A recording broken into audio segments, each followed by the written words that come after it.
Adriana, thank you so much for joining us. It's so great to see you. Thank you for talking to us about Dia de Muertos and ofrendas. Hey, Steph, thank you so much for inviting me, and I'm so happy to see you. I have so much time, but I don't see you or any of the Edu team, so it's great to see you. We're really happy to see you as well. Thank you for doing it. Thank you. So I feel like most people that are watching have probably had the pleasure of meeting you before, but if not, can you tell us a little bit about yourself and what you do at the Hacienda and La Casona? Yes, of course. Well, I work directly with souls, so I make sure everyone follows their itineraries, and I make sure everybody stays on what they're supposed to do. And so I work directly with the hotels, restaurants, mariachis. So I make sure of the reservations, the accommodations, and every group gets a mariachi night. So if you get a mariachi night, that's because I have been calling all of the mariachis to get one night for you. So yeah, that's basically what I do. I'm in charge of the purchase orders and the suppliers. So I talk with all of the suppliers. So pretty much that's what I do at Casona. So quite a bit of work for us. I know you're always so busy when we see you, and when we go through the work day, you're always with us to help out, to put all the food baskets together. And oh yeah, right. That's one of my jobs too. I'm in charge of the food bank, all of the, you can say, volunteer things we do. So if you're going to food bank, I'm gonna be with you. If you're gonna do something else, but it's volunteer work, I'm gonna be with you. So that's really great. I love to do that. I think one is one of the parts that I love most of my job. That I can do volunteer work. I agree. So today we are going to speak to you specifically on ofrendas, which is a really important part of the Dia de Muertos celebration. Can you speak a little on the history of the ofrenda in regards to the Aztecs and how this is now part of Dia de Muertos? Yes, of course. Look, we have these ofrendas, these offerings come from a very, very, very long time ago. I mean, we're talking about the pre-Hispanic times. And you know, they didn't believe on heaven or hell because they weren't Catholic. So they only believe on prizes or punishments.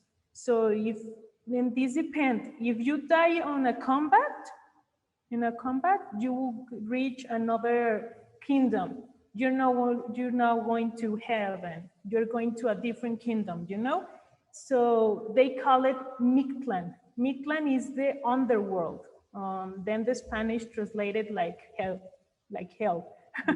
So if you die of natural causes, you go to Mictlan because that's the part of the vision of the pre-Hispanics of how everything goes. You have prizes, you have punishments. If you do bad things, you're going to Mictlan too, because that's what they're supposed to think. Then we have the traditions of the European people. They met the old world, all the pre-Hispanics, and then all of the traditions of the new world, like the Catholic religion. They start introducing the idea of hell, the idea of the fear to death, because you know, the pre-Hispanics didn't fear to death. I mean, they were used to it. It was part of the life. For them, it was not they didn't think it as a bad thing. And then they come the Spanish people and they tell us, it is a bad thing, it is. And you can go to the hell if you don't do good things, you know?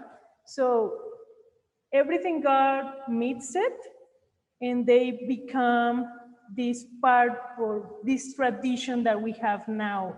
You know, everything God meets it up, and now we have, with the Catholicism, we have this tradition where old traditions like the seventh years or the skulls were introduced to the altars, and then the Catholic images like crosses, like the saints were introduced to the altars. Everything got together and we get this amazing tradition that we have now. Now, as I understand, an ofrenda usually has 3 tiers. Can Yes. you explain what those three different tiers actually represent? Yes, of course. The most common ofrendas has three tiers because they represent heaven, purgatory, and hell, obviously. So if you die, you find yourself in purgatory. And from there, you get directed either to heaven or to hell, as depend on the life that you live, the life you live, right? Okay, so on the first step, always the first step is gonna be the top one, and then the second one, and then the third one, okay? So in the first one, there's an image of a saint who the person was devoted to, and maybe a picture of the person that we're offering, okay? And then in the second step, we're gonna put some things like the things that the deceased used to like, maybe their favorite food, their favorite drinks, and probably some clothes like accessories. I don't know, maybe if I was doing one offering for my dad, I would put his favorite hat and his favorite boots. And obviously, pan, like Mexican bread. I will put tequila, of course, because he was a tequila lover, and I will put coffee, all on in the second step. On the third step, we put salt, a cross of salt, because that helps to purify the um, the souls that are in the purgatory. So that's pretty much what the three steps means.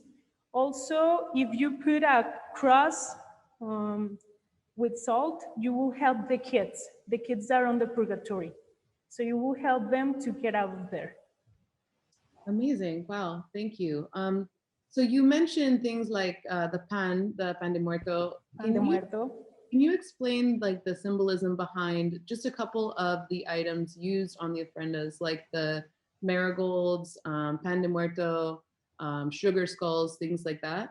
Yeah, of course. Look, it's really common to find the marigold that we call it cempasúchil. It's the most traditional flower that you will see on ofrendas, and maybe they do like pads where they take off the petals and they put it on a pad. So that helps to the soul follows the way to the offering, and maybe it will help to aromatize the offering. And well, it's beautiful, so it will bring the beauty to the offering. Okay, this word cempasúchil derives from the Nahuatl that means beautiful flower. So that's why we use it. The candles, we use it to light up the way of the souls, like the walking. During the walking, we use it to light up, so they find the way to our home. Okay, and sometimes some people do like a cross with four of them, so they will represent the four cardinal points, so the soul can like know where to go, you know.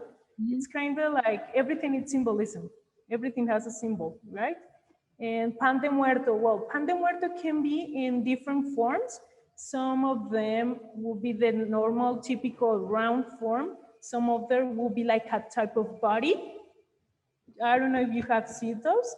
It's like a body, and it's pan de muerto. This represents the body of Christ, and it's introduced by the Spanish people, the Catholic religion. That's why we put it, and I think it's one of the most important elements or items on the offerings. Usually we do have a large celebration at the Hacienda for Dia de Muertos. Yes. Can you explain a little bit about what that celebration normally includes? I know that we have had the immense pleasure and just are so in awe of being able to experience that with all of you. And I know this year it's, obviously going to be very different and we may not be able to do that. But for anyone that has not had this experience, can you just explain a little bit about what we do at Hacienda for Dia de Muertos? Yeah, it's a very, very, I think it's one of the most loved traditions here in Hacienda. Everyone waits the whole year to get this night full of skulls, sugar skulls, Catrinas. You have seen this, it's amazing. So what basically we do is we make teams of at least 8 people, and we choose we are gonna do the offering. Sometimes it's gonna be related to someone of the team. It's gonna be a father, grandpa, grandmother. You know, it's gonna be relative to the team. So then we start to work. We start like around 12 p.m. Sorry, we start at 12 p.m. and everyone gets something.